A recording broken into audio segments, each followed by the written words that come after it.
Bonjour les amis, j'espère que vous allez très bien. Ce matin, je vous parle en direction de l'île du magasin où je vais ce matin recevoir un fournisseur qui va venir nous présenter une nouvelle gamme de produits. Et je me disais, je vais expliquer un petit peu à notre petite communauté un petit peu comment ça se passe et comment on sélectionne des produits, comment on sélectionne des marques, avec qui on travaille, comment, pourquoi, etc. On est évidemment courtisé par beaucoup de marques qui souhaitent qu'on distribue leurs produits puisque on a effectivement plutôt bonne réputation dans la région et on est obligé bien entendu de faire un tri dans les produits et dans les marques qu'on va sélectionner pour deux raisons, puisque la politique de la maison, vous le savez, c'est de trier en amont pour vous assez violemment les gammes, les marques, les références, etc. pour vous filtrer entre guillemets le catalogue et vous offrir en bout de course un petit concentré de produits intéressants.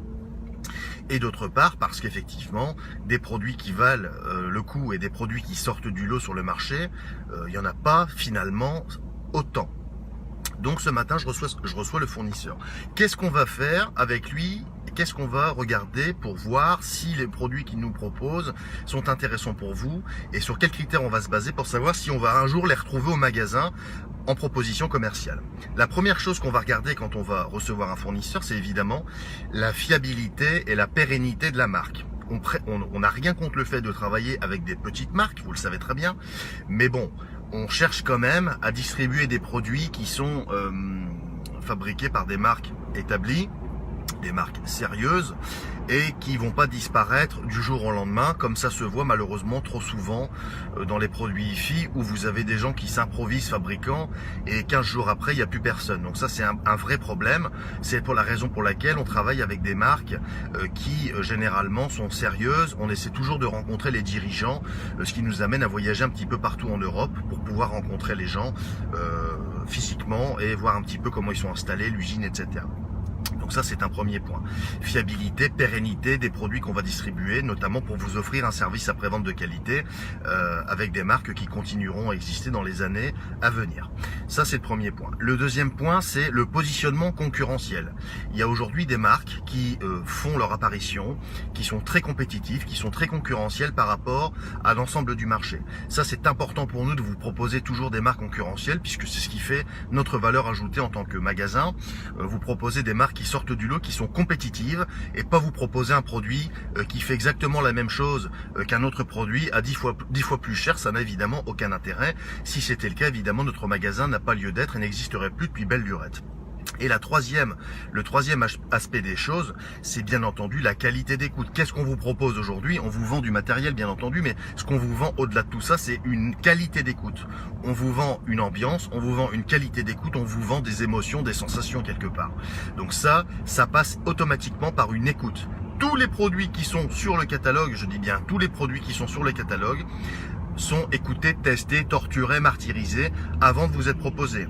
Quand vous voyez un site internet ou quand vous voyez un magasin qui vous propose 1000 références, réfléchissez 2 secondes, est-ce que vous pensez qu'ils ont tout testé? Je pense pas. Donc ça veut dire qu'on est en train de vous proposer quelque part un produit qu'on n'a pas écouté. C'est un petit peu light, en termes de procédé. Alors c'est vrai que nous, au magasin, on n'a pas 3500 références dans le catalogue. En revanche, tous les produits qu'on a, ils sont validés. Validés par nous, bien entendu, mais aussi par les clients qui les achètent et qui font des avis sur Facebook, etc. Donc vous avez quand même 2 sécurités, entre guillemets, en amont, quand vous achetez un produit au magasin. Et évidemment, ce qu'on va rechercher, c'est la qualité d'écoute, je viens de vous le dire, par rapport à un ensemble de produits qui existent sur le marché. On a la chance en tant que testeur professionnel, en tant que goûteur professionnel, d'avoir des références assez sérieuses pour pouvoir jauger, évaluer la qualité d'un produit par rapport au prix auquel il est proposé. Donc voilà comment ça va se passer. Donc on va regarder la fiabilité de la marque, la pérennité de la marque. On va regarder aussi son positionnement concurrentiel pour vous proposer des produits très compétitifs. Et troisièmement, on va tester, écouter, voir dans différents contextes. J'hésite pas à prendre des produits à la maison. On n'hésite pas à prêter des produits à des clients aussi pour demander ce qu'ils en pensent. Et en fonction de ça, ça va être un mélange. On va réunir le comité de direction, si j'ose dire, Donc mon père et moi-même, on réfléchit, est-ce que ça vaut le coup de proposer ça pour le client? Est-ce que l'investissement vaut la chandelle? Est-ce que selon nous, etc., est-ce que ça vaut la peine? Il y a des produits qui valent pas la peine, on a déjà refusé plein de fois des trucs, des amplis qui étaient trop chers, des amplis qui étaient pas suffisamment compétitifs par rapport à ce qu'on avait déjà. Ils marchaient bien, mais c'était pas suffisant.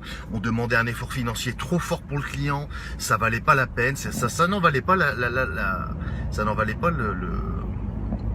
l'investissement n'en valait pas la chandelle. On devait demander un effort financier au client trop fort par rapport au résultat final et ça nous plaît pas.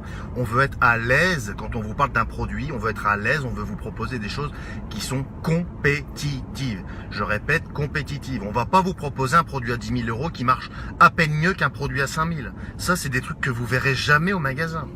Ça n'existe pas au Quai du Son. Donc ça c'est un truc que je voulais aussi vous dire. Et pour terminer sur cette séquence, je voulais aussi insister sur le fait qu'au magasin, nous n'avons aucun engagement commercial avec aucune marque. Si dans une marque, et je pense à une marque, je ne vais pas la citer puisque je ne cite jamais de marque dans mes vidéos, vous le savez très bien. On estime que, je connais par exemple une marque qu'on propose au magasin, qui est très très forte sur les convertisseurs, sur les lecteurs réseau, et sur les DAC, mais qui en revanche est beaucoup moins intéressante pour les amplificateurs. Et ben j'ai pas les amplificateurs au magasin, c'est tout. Je les ai pas sélectionnés. Pourquoi? Parce que j'ai pas d'engagement. Il y a personne qui va me dire Nicolas, si tu prends telle référence, tu prends telle référence. Ça marche pas comme ça. Je fais mon petit marché dans les produits qui sont valables. Parce que sachez que dans une marque, tous les produits ne se valent pas. Eh oui, ça veut dire qu'il y a des marques qui sont spécialisées en amplificateurs et puis qui disent ah tiens on va lancer un lecteur CD pour avoir une gamme complète et qui marche pas forcément si bien que le reste. Donc nous on a tout le loisir d'aller faire notre petit marché dans votre intérêt pour aller dénicher les petites pépites qui valent vraiment la peine d'être sélectionnées. Ce qui sort pas du lot, on le prend pas, on le laisse là. Ça c'est vachement important ce que je dis là.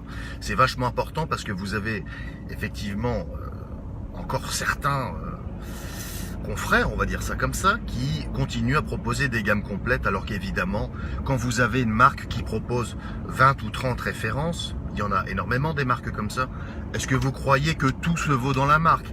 Est-ce que vous croyez que tout sort du lot? La réponse est bien évidemment non, non et non. Tout n'est pas intéressant. Donc, il faut faire son petit marché, il faut faire sa petite sélection.